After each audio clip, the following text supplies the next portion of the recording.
वैद्य रितिका गौतम और लाइफ 7 के इस खास कार्यक्रम में आप सभी का स्वागत है। तो नवरात्र की शुरुआत हो चुकी है। माता रानी अपने भक्तों के द्वार पर दर्शन देने आ चुकी हैं। आज नवरात्र का पहला दिन है, यानी आज सभी भक्त माता शैलपुत्री की आस्था में डूबे हैं।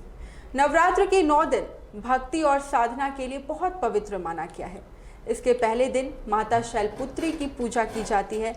तो कैसे करें आज के दिन माता की पूजा अर्चना, इसे जानते हैं। तो चलिए कार्यक्रम की शुरुआत करते हैं और इसके लिए हमारे साथ स्टूडियो में रामदेव पांडे जी हमारे साथ मौजूद हैं। रामदेव जी, सबसे पहले बहुत बहुत स्वागत है आपका हमारे स्टूडियो में। नवरात्र की शुरुआत हो चुकी है, भक्तों के मन में बड़े सारे सवाल हैं। आज माता शैलपुत्री का दिन है। सबसे पहले मैं चाहूंगी इस कार्यक्रम की शुरुआत एक मंत्र के साथ किया जाए। या देवी सर्वभूतेषु मातृरूपेण संस्थिता नमस्तस्यै नमस्तस्यै नमस्तस्यै नमो नमः। या श्री स्वयं सुकृतनां भवनेश लक्ष्मी पापात्मनां कृतयां हृदये सुबुद्धि श्रद्धाफतां क्लुजन प्रभो असलज्जां तं तं तास्म परिपालय देवी विश्वम। जी, आज रामदेव जी पहला दिन है नवरात्र का। सबसे पहले मैं ये दर्शकों के मन में भी ये जिज्ञासा है, कलश स्थापना के साथ हम नवरात्र की शुरुआत करते हैं। कलश स्थापना शुभ मुहूर्त क्या है? देखिए, कलश स्थापन का शुभ मुहूर्त जो है वह पूरे दिन है, क्योंकि जो पूर्व से करते आए हैं, पिछले अन्य सालों से करते आए हैं, वो पूरे दिन कर सकते हैं। और मुहूर्त जो होता है कलश स्थापन का, वह प्रारंभिक मुहूर्त जो है सुबह 5 बजे से लेकर के वह ब्रह्म मुहूर्त कहलाता है। और ब्रह्म मुहूर्त से लेकर के सुबह से लेकर के सूर्यास्त तक का समय जो होता है वह कलश स्थापन का मुहूर्त होता है। इस बार कुछ ऐसा हुआ है कि वैदर्ती योग में जो है वह कलश स्थापन नहीं करना चाहिए, ऐसा लिखा गया है। तो उसमें यह कहता है कि वैदर्ती योग में जो पहले कलश स्थापन करते आए हैं 5 साल 7 साल 10 साल 20 साल, या जहाँ की जो परंपरा रही है, जैसे कुछ बड़े बड़े पंडाल जहाँ होते हैं वहाँ की परंपरा होती है कि वो सुबह 7 बजे ही कलश स्थापन करते हैं।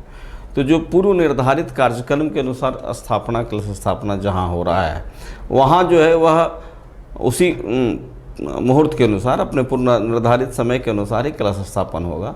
इसके अलावा जो घर में करते हैं या जो पहली बार कर रहे हैं, उनके लिए होता है कि वह अभिजित मुहूर्त में भी कलश स्थापन कर सकते हैं। अभिजित मुहूर्त जो होता है वह दिन के 11:30 बजे से लेकर के और 12:30 बजे का बीच का जो समय होता है वह अभिजित मुहूर्त कहलाता है। और यह जो है वो एक अच्छा मुहूर्त कहलाता है, इसलिए इस मुहूर्त में भी जो है वह कलश स्थापन कर सकते हैं। और इसके अलावा जो अपने पूर्व निर्धारित कार्यक्रम के अनुसार जैसा रखे हैं उस तरह से कलश स्थापना अपने घर में पूजा पंडालों में भक्तजन जो है वह कर सकते हैं। जी बिल्कुल। पंडित जी, कलश स्थापना का महत्व क्या है? क्योंकि हमेशा हर साल नवरात्र की जब हम शुरुआत करते हैं तो ये पहला स्टेप जो हम कहते हैं कलश स्थापना ही होता है, तो इसका महत्व क्या है? देखिए, कलश स्थापना का महत्व जो है वह एक वैज्ञानिक महत्व है। अब हम जो है वह किसी भी देवताओं को जो जब बुलाते हैं, आमंत्रण करते हैं, निमंत्रण करते हैं, बुलाते हैं, तो कलश पर ही बुलाते हैं। ठीक है।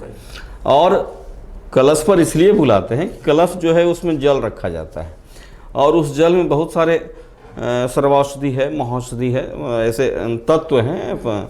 पेड़ पौधे के छाल वगैरह जो हैं वो डाले जाते हैं, नवरत्न डाले जाते हैं, पेड़ पौधे के छाल डाले जाते हैं, 5 प्रकार का जो है पत्ता डाला जाता है। आम का पत्ता होता है, बरगद का होता है, पीपल का होता है, पाकर का होता है, अशोक का होता है, जहाँ बड़े बड़े पूजा पंडाल होते हैं। आप अपने घर में भी इसको कर सकते हैं अगर आप करना चाहें तो, जितने आपकी भक्ति हो।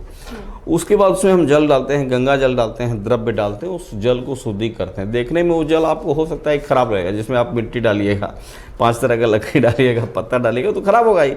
लेकिन वो उसमें तत्व जो है, उस जो तत्व है, रिश्ता है, और उस कलश में आता है। और कलश जो है वह रखना चाहिए तो तांबे का कलश रखना चाहिए, ऐसा विधान है, या पित्तल का कलश रखना चाहिए। नहीं मिलता है तो आप जो है वह मिट्टी का कलश भी रख सकते हैं, ऐसी कोई बात नहीं है, जो सुविधा आपके अनुसार हो। अब है कि यह इस कलश में हम वरुण की पूजा करते हैं। अब वरुण की पूजा करते हैं तो जो वरुण है, वरुण क्या है? जल के देवता हैं, और जल के देवता वरुण हैं। तो कलश को ही बिठा करके उस पर एक नारियल रखते हैं, पत्ता वगैरह सब कंप्लीट करके। जैसे आप देखते हैं नारियल को कभी भी जो है वह नारियल का जो आँख होता है वो अपनी ओर होना चाहिए, खड़ा नहीं होना चाहिए, इस तरह से नहीं होना चाहिए। अच्छा। अपनी ओर नारियल का आँख होना चाहिए। उसमें हम लोग कपड़ा लपेटते हैं या मौली लपेटते हैं, ये ध्यान रहे कि कुछ लोग खूबसूरत बनाने के चलते जो है वेद विरुद्ध काम करते हैं। तो इसलिए खूबसूरती नहीं बनाना, हमको पूजा करना है, हमको भाव आनी चाहिए, हमको जो है अनुराग होना चाहिए किसी चीज़ से। तो उस तरह से हम कलश को तैयार करते हैं। कलश सब नीचे जो है, कलश के नीचे हम क्या करते हैं, अष्टदल कमल बनाते हैं। अष्टदल कमल बनाने का मतलब है कि आठों दिशाओं में जो है हमारा सौभाग्य जो है वह प्रफुल्लित हो जाए। उस पर कलश को रखते हैं, गोबर मिट्टी रखते हैं, कलश को बिठाते हैं। कलश में फिर हम गंगा जल डालते हैं। उस गंगा जल के साथ हम उसमें सामान्य जल भी डालते हैं। सामान्य जल के अलावा उसमें सर्वौषधि डालते हैं, महौषधि डालते हैं, पंचौषधि डालते हैं, नवरत्न डालते हैं, सिक्का डालते हैं, सुपारी डालते हैं। 5 प्रकार के पत्ता होता है। आम, मैंने पहले कहा, आम, बरगद, पीपल, पाकर और अशोक का पत्ता उसमें डालते हैं। उसके बाद उस पर एक जो है पूर्ण पात्र, कटोरा या कसोरा जो भी हो, उस पर अरवा चावल डालते हैं। उसके ऊपर नारियल लपेट करके, नारियल का मुख मेरी ओर होनी चाहिए, जजमान की ओर होनी चाहिए, हम नारियल को रखते हैं। तो इस तरह से जो है जब एक कलश निर्माण हो जाता है। अब कलश में सबसे पहले जल की पूजा करते हैं। जल ही जीवन है। आप थोड़ा सा जल कहीं रखिए तो इसमें कीड़े मकोड़े आ जाते हैं, वायरस पैदा हो जाता है। तो जो सृष्टि का उत्पत्ति हुआ है वो कलश से हुआ है, जल से हुआ है, समझे। इसलिए हम जल के प्रति जब प्रारंभ करते हैं तो कलश रखते हैं, और जब हम विश्राम करते हैं तो हम हवन करते हैं। तो जल और अग्नि ये जो है वह मानव सभ्यता का सबसे पुराना मित्र है। आप इसके बिना जो है आज यहाँ तक नहीं पहुँच सकते जहाँ हम आज बैठे हुए हैं। तो हमारी सभ्यता को पहुंचाने में, हमारे जीवन जीने में कलश, जल का और अग्नि का बहुत महत्व रहा है। इसलिए हम जो है सनातनी व कृतज्ञ होते हैं कि हमने जिसने हमको जीवन दिया है, हम उसके प्रति कृतज्ञ होकर उसकी हम पूजा करते हैं। तो कलश बैठाने का यह है, कलश का महत्व है कि उसी कलश पर सभी देवताओं का हम आवाहन करते हैं। उन देवताओं का एक तरह से आसन होता है जी। बिल्कुल, जैसा कि आपने बताया कि आजकल हम थोड़े से ज़्यादा स्टाइलिश होते जा रहे हैं, अगर आप कहिए तो हम ये भी देखते हैं कि कई लोग जो है वो नारियल जो होता है जब हम कलश पर रखते हैं तो मौली धागा या आमतौर से लाल कपड़े में बांध के रखते हैं, लेकिन आजकल कुछ स्टाइलिश से कपड़े भी स्टोन वगैरह के आ गए हैं।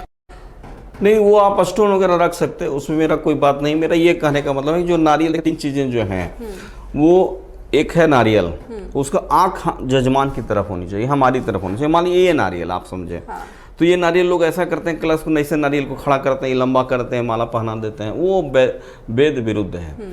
ये नारियल का आँख है, देखते हो 1 2 3 आँख होता है नारियल का, थोड़ा गड्ढा गड्ढा होता है। हाँ, तो ये जो गड्ढा गोटा है मेरे तरफ होना चाहिए, आप ये समझें। और इसमें जल होना चाहिए, नारियल में भी जल होना चाहिए और कलश में भी जल होना चाहिए। अब इसकी एक वैज्ञानिक चीज़ मैं बताता हूँ। आप देखें, अगर आप हिस्ट्री पढ़ेंगे, इतिहास को पढ़िएगा, तो इतिहास में है सुमेरियन सभ्यता आती है। सुमेरियन सभ्यता क्या है? सुमेर शब्द जो है वह हिंदी का शब्द है। यह फारसी का शब्द नहीं है, यह यूनानी शब्द नहीं है। सुमेर जो है वो वरुण के पुत्र हैं। वरुण जो इसके माने कहा था कलश पूजा जिनकी होती है। तो जो सुमेर, वरुण जो है, वरुण के जो पुत्र हुए वो सुमेर हुए, और सुमेर जो हुए वह सुमेरियन सभ्यता, दजला पुरात की घाटी की सभ्यता जो है सुमेरियन सभ्यता है। तो हम आदिकाल से उसी को फॉलो कर रहे हैं जो हमारे यहाँ है।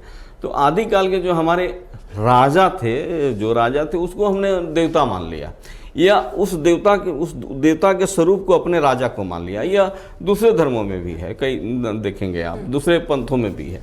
तो हम लोग इस तरह से कलश की पूजा जो करते हैं वह सुमेर के पिता यानी वरुण की पूजा करते हैं। और जो सुमेर के जो हुए वो सुमेरियन सभ्यता के जनक हुए। वो इतिहास की बात है, मैं उधर जाना नहीं चाहता, मैं केवल ये बताना चाहूँ कि हम कलश की पूजा क्यों करते हैं।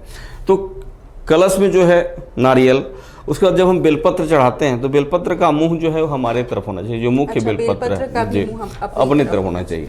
और जब हम पान चढ़ाते हैं तो पान का भी मुंह जो है वो हमारे तरफ होना चाहिए। ये वैदिक विधान है, ये हर जगह लोगों को नहीं मिलता है। लोग थोड़ा दिखावा में कुछ किए, ऐसे किए, या जो अनजान हैं उनको। लेकिन हम लोग चूँकि इस तरह के आयोजन इसलिए P7 वगैरह इसलिए करते हैं अपने दर्शकों के लिए, हमारे दर्शक भी जाने, जो अनजान है वह भी जाने, और अच्छी तरह से विधिवत पूजा जो है वह करें। जी रितिका, तो ये तो जानकारी मेरे लिए नहीं थी, उम्मीद है आपको भी शायद ये पहली बार ये जानकारी आपको मिली होगी। अच्छा पंडित जी, महाल्या हमारे लिए बहुत महत्वपूर्ण रखता है। महाल्या से शुरुआत होती है नवरात्र की। महाल्या कितना महत्व रखता है, क्या विशेषता है महाल्या की? देखिए, महालया के साथ हमारे नवरात्र की शुरुआत नहीं होती है। अच्छा। इस पर मेरे बहुत लोगों पत्रकारों से बार बार इस पर हमारी चर्चा हुई है। एक्चुअली क्या है कि महालया जो है वह पितृपक्ष को ही महालया कहते हैं, और महालया जैसे समाप्त होता है, ध्यान दीजिएगा, वो हम लोग सोचते हैं कि महालया यहाँ से प्रारंभ हुआ है। महालया यहाँ से प्रारंभ नहीं हो रहा है। महालया जैसे प्रारंभ हो रहा है वैसे जो है वह नवरात्र शुरू हो जा रहा है।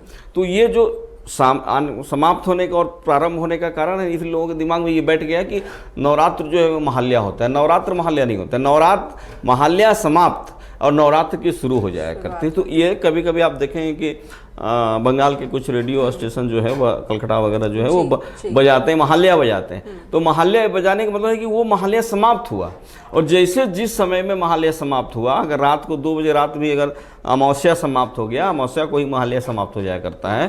प्रतिपदा से अमावस्या तक होता है पितृपक्ष, वही महालया कहलाता है। तो जैसे समाप्त हो गया 1 बजे रात को, वो लोग जो है वह बंगाल के कई रेडियो स्टेशन जो है वह जो महालया शुरू कर देते हैं। बिल्कुल बिल्कुल जी, तो उसको महालया कहते हैं। लेकिन महालया नवरात्र में जो है वह समावेशित नहीं है, महालया नवरात्र से अलग है।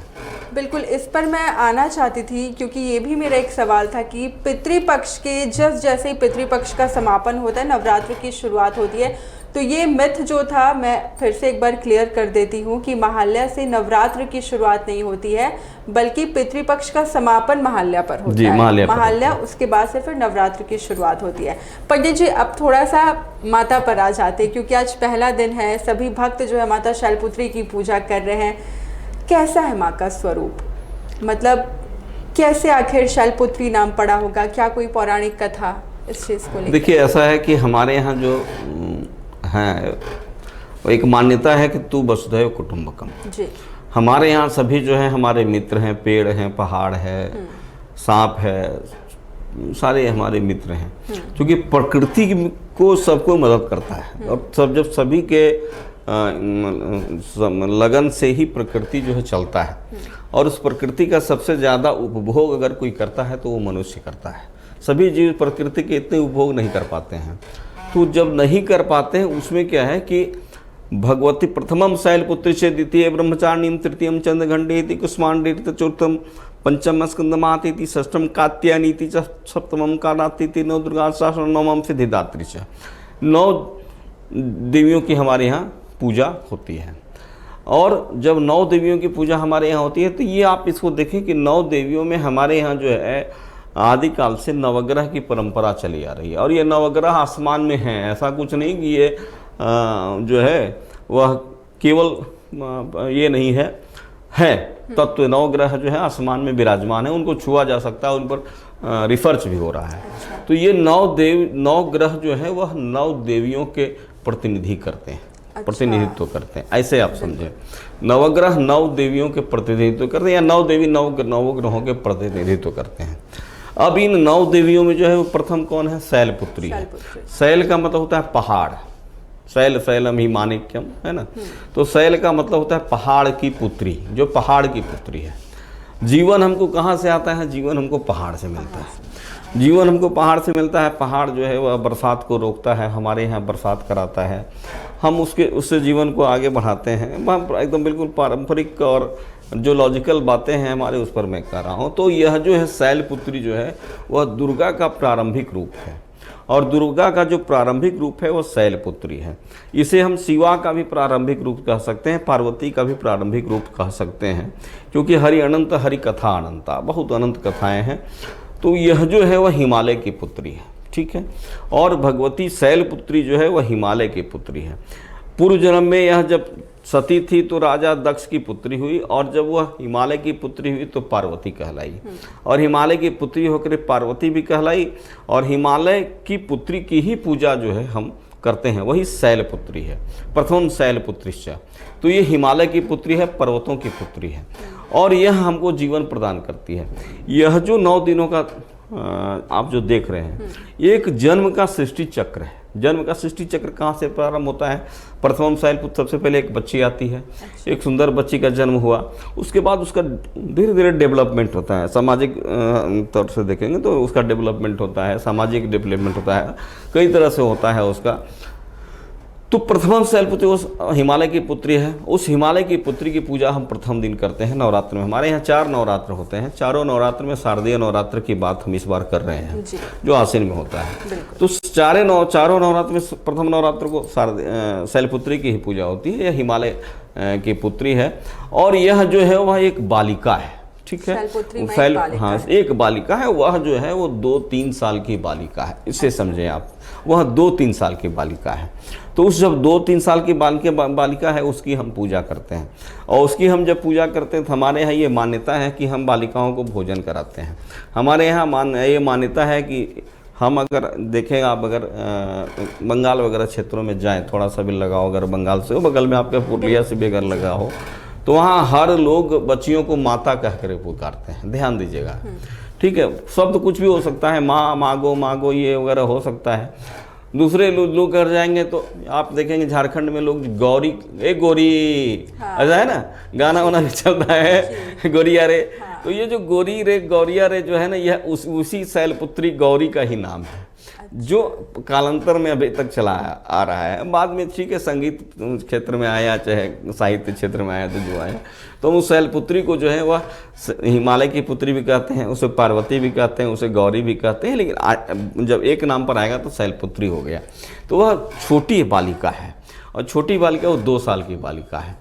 प्रथम शैलपुत्री, द्वितीय ब्रह्मचारिणी। ध्यान देंगे, वो क्रमागत, एक स्त्री के जन्म का क्रमागत विकास है इस 9 दिनों में। आप ध्यान देंगे, क्रमागत विकास है कि स्त्री कैसे जो है वह डेवलपमेंट करती है मानव जीवन में। तो उस शैलपुत्री का हम पूजा करते हैं जो पहाड़ पर विराजमान है।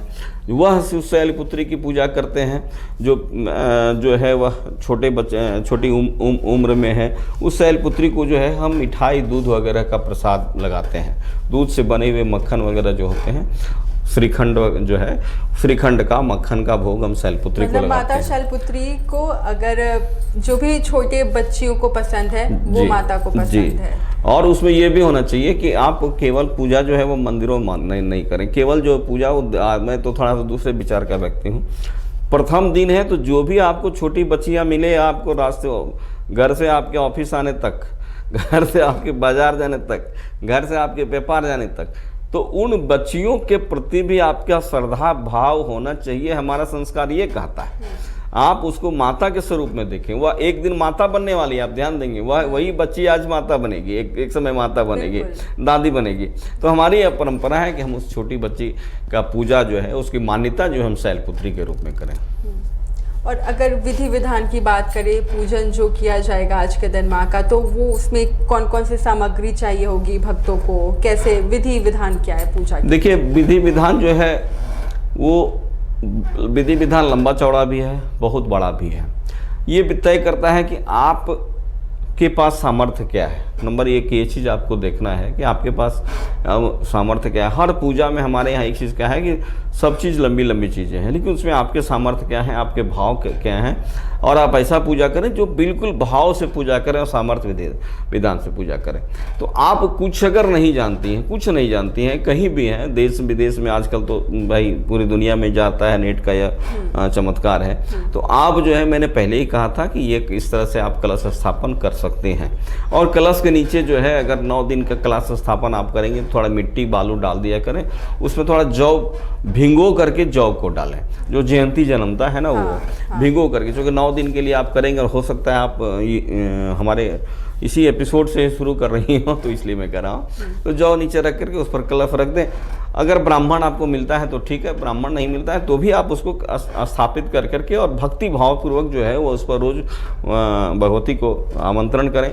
सामने अगर होता है तो लाल कपड़ा रख कर, एक पाटा रख करके, पीला लकड़ी का टुकड़ा रख करके, पाटा रख करके, टेबल रख करके, आप भगवती का कोई फोटो अगर हो, दुर्गा जी का, या 10 महाविद्याओं में किसी का हो, 9 दुर्गा में किसी का हो, तो उस फोटो को सजा करके रखें। उसी के सामने कलश को बना करके रखें। उसके अलावा हमारे यहाँ जो है 5 तरह की पूजा होता है नियम रूप से।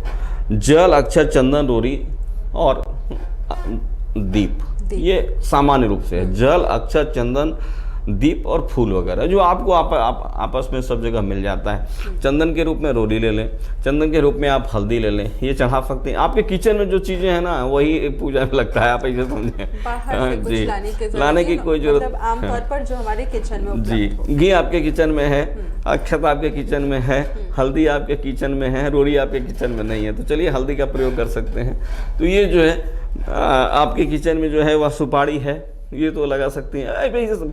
पूजा को बड़ा इजीली अगर करके करेंगे ना तो आनंद आएगा। अगर देखा जाए तो मुझे ऐसा लगता है भगवान भी नहीं चाहते होंगे कि तुम मेरे लिए, मतलब वो अपने बच्चों से नहीं चाहते होंगे कि तुम मेरे लिए बाजार जाओ और कीमती वो बहुत महंगे सामग्री लेकर आओ। अगर जैसा आप कह रहे हैं तो घर में जो आसानी से उपलब्ध हो जाए, आप उससे पूजा करें। और दूसरा और चीज़, जैसे हर बार ये होता है, हर साल हम शुभ मानते हैं अशुभ मानते हैं कि माँ किस पर सवार होकर आ रही है, तो इस साल का क्या है? देखिए इस साल का जो है उसमें आने में भी जो है वो दो तरह की बातें होती हैं हमारे यहाँ। हमारे यहाँ जो है वो पूजा का दो रूप है, आप ध्यान देंगे। पूजा का दो रूप क्या है, एक जो है वो प्रतिपदा से लोग शुरू कर देते हैं पूजा, और प्रतिपदा से पूजा शुरू होकर के पांडालों की जो पूजा होती है वह षष्ठी से होती है, पूजा शुरू हो जाता है। लेकिन षष्ठी को भगवती का आमंत्रण होता है बेल गाछ के नीचे, बेल के पेड़ के नीचे, उसको बेल भरण पूजा करते हैं, बेल भरनी पूजा करते हैं, बेल भरण पूजा करते हैं, बेल का निमंत्रण करते हैं।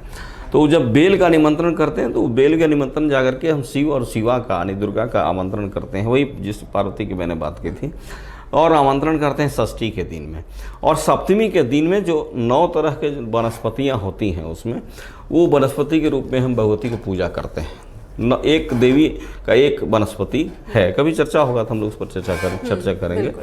तो वो 9 वनस्पतियों को ला करके सप्तमी के दिन उसको हम अपने पूजा पंडाल जो होता है वो घर में नहीं होता है, पंडालों में होता है, पूजा पंडाल में उनको स्थापित करते हैं। वो 9 पत्रिका कहा जाता है। और वो जो 9 पत्रिका है वो 9 देवियों का क्या है, द्योतक है, नवग्रहों का द्योतक है। तो हम जब बुला करके किसी को लाते हैं, ध्यान देंगे आप, तो आने की जो प्रक्रिया होती है वो सप्तमी मान लिया जाता है।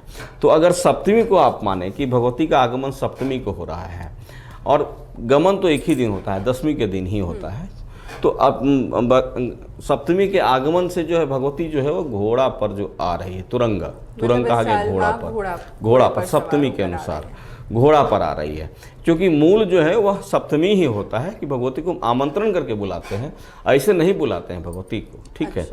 तो सप्तमी के अनुसार जो है वह घोड़ा पर आ रही है और जाने का जो है वह भैंसा पर है। तो ये जो दोनों हैं ये रक्तपात कराता है। आज से पहले जब मैंने मतलब 15 दिन पहले जब मैंने लिखा अखबारों में या लोगों को मैंने बताना शुरू किया कि आगमन और गमन जो है वह रक्तपात कराता है, अच्छा नहीं है, तो लोग आपसे कमेंट कर रहे थे। आज आप देखिए जो है वह तृतीय विश्व युद्ध तो नहीं होगा, लेकिन कितनी बड़ी रक्तपात जो है वह इजराइल के बीच चल रहा है। कौन कौन देश इसमें फंसेंगे, कौन कौन व्यक्ति, कैसे व्यक्ति मारे जाएंगे, मतलब वो सारी चीज का कनेक्शन इससे होता है। जी, तो मैं तो कह रहा हूँ, मैं पंचांग में लिखा है कि भगवती का आगमन जो है वह तुरंग पर है, घोड़ा पर है, और घोड़ा पर आना जो है वह दुर्भिक्ष का कारक होता है। रक्तपात लिखा है, रक्तपात, आप किसी पंचांग को उठा करके देख लें या किसी पंडित जी को पूछ लें आप, मैं आपके आसपास हूँ कि भाई घोड़ा पर होता है, सप्तमी को है, और उसका आना और जाना क्या है, उसमें सीधे लिखा है दुख दुर्भिक्ष है, रक्तपात लिखा हुआ है। अब मैं भी ये बात नहीं समझ रहा था, लेकिन जैसे नवरात्र की घंटी बजती है और जो है वह रक्तपात प्रारंभ हो जाता है। देखिए बड़े बड़े अभी कहीं कहीं जो है वह क्या आ रहे हैं, भूकंप हो रहे हैं, ठीक है, भूकंप हो रहे हैं। तो जब व्यक्ति चलता है, आप अगर जैसे फ्लाइट से चलते हैं दिल्ली से मान लीजिए, तो आप घर वाले यहाँ पर मिठाई बना करके रखते हैं कि आ रही है दीदी, रितिका दीदी आ रही है, मिलेंगे, ऐसा होता है कि नहीं, आपके साथ भी होता होगा। तो जब भगवती का आने का कार्यक्रम बन गया, हम सारे उल्लास में हैं, तो जब उनका आने का कार्यक्रम बन गया तो पृथ्वी भी उसी तरह से प्रफुल्लित है। इतना आनंद आएगा आपको ये 9 दिनों में। आप देखें बिहार, झारखंड, राजस्थान में। अब वही तो, मैं अब यहाँ पर थोड़ा सा आपको रोकना चाहूँगी। बस बिहार, झारखंड, यूपी ही की बात नहीं, अब तो विदेश में भी अब जितने भी भारतीय नागरिक हैं जो विदेश में जाके बस रहे हैं, और वो मुझे लगता है हमसे शायद और भी बेहतर तरीके से वो नवरात्र करते हैं। नहीं, मैं तो अमेरिका के और कनाडा में जो है मैं मोबाइल से पूजा कराता हूँ कभी कभी। ये हुआ है क्योंकि पंडित की वहाँ पर थोड़ी कमी हो जाती है। कमी हो जाती है। उसके बाद फिर वो लोग पूछते हैं कि भाई अभी क्या है, ग्रहण हो रहा है, तो लोगों ने पूछा कि ग्रहण हो जा रहा है तो कैसे होगा। इसे वहाँ कनाडा में ग्रहण दिख रहा है, भारत में ग्रहण नहीं है इस बार। ये अमावस्या को समझ रहे हैं ना, तो लोग वहाँ पूछ रहे हैं कि अब वो लोग कैसे करेंगे, तो एक दिन पहले हो जाएगा जो पूजा वगैरह होता है। तो ऐसा होता है। आप जाएंगे गुजरात में जो है दुर्गा पूजा डांडिया के रूप में फेमस है।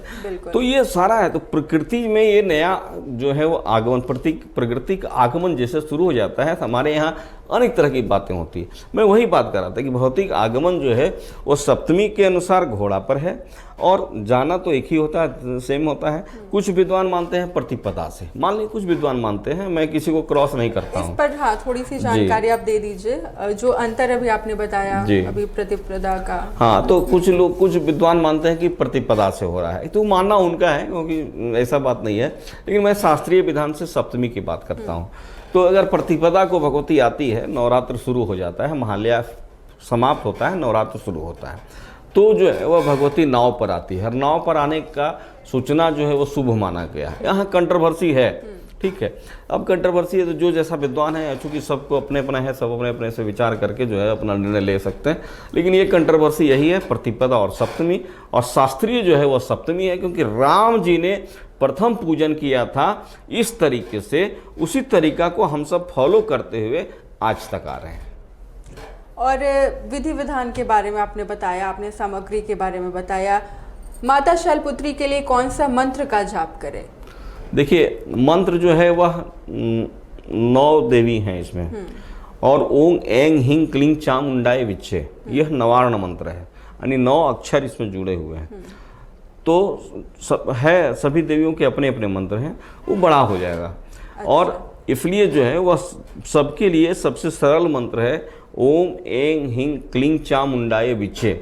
अगर इस मंत्र का वह जप करेंगे तो 9 देवियाँ, मतलब 9 देवी माँ के लिए कॉमन हो जाता है। नवग्रह की पीड़ा भी अगर उनके यहाँ है कि कोई शनि पीड़ा से बाधित है, कोई मंगल व्रता है, कोई मंगल के पीड़ा से बाधित है, कोई राहु के पीड़ा से बाधित है, कोई भी अगर नवग्रह की पीड़ा से बाधित है, या किसी को कोई कामना अगर व्यक्ति को है, तो वह जो है वह ओम ऐंग ह्लीं क्लीं चामुंडाय विच्चे, इस मंत्र का जप जो है वह कर सकते हैं। और अभी नवरात्र प्रारंभ हो गया है, तो इस नवरात्र में आप 1.25 लाख जप कर लें। एक बांध लें कि हम इतना दिन में 1000 करेंगे, रोज़ 3000 करेंगे, रोज़ आज 5000 करेंगे, रोज़ 7000 करेंगे।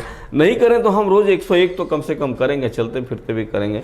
तो इस तरह से जो है वह पूजा और मंत्र जप करके जो है वह अपने लिए वह एनर्जी की प्राप्ति कर सकते हैं। और जब आपके शरीर में एनर्जी होगा तो आप कुछ भी कर सकते हैं। जी बिल्कुल बिल्कुल। तो आपने सुना माता शैलपुत्री की पूजा कैसे करें, किस विधि विधान से करें, क्या क्या सामग्री आपको चाहिए होगी, और कौन सा वो कॉमन मंत्र है जो आप 9 देवी माँ के रूपों के लिए आप पढ़ेंगे। तो मेरे साथ अभी के लिए बस इतना ही। माता रानी आप सभी पर अपनी कृपा बरसाएं। और इसी के साथ इस कार्यक्रम को यहीं पर समाप्त करते हैं। और लाइव 7 की पूरी टीम की तरफ से आप सभी को नवरात्र की हार्दिक शुभकामनाएं। नमस्कार।